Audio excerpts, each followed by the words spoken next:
పార్థాయ ప్రతిబోధితాం భగవతా నారాయణేన స్వయం వ్యాసేన గ్రథితాం పురాణమునినా మధ్యే మహాభారతం అద్వైతామృతవర్షిణీం భగవతీం అష్టాదశాధ్యాయినీం అంబా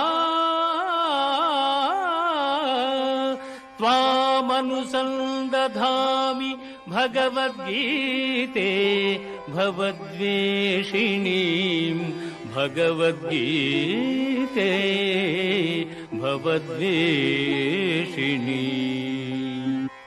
భగవద్గీత మహాభారతము యొక్క సమగ్ర సారాంశము. భక్తుడైన అర్జునునకు అనర్చిన ఉపదేశమే గీతా సారాంశము. భారత యుద్ధము జరగరాదని సర్వవిధములా భగవానుడు ప్రయత్నించెను.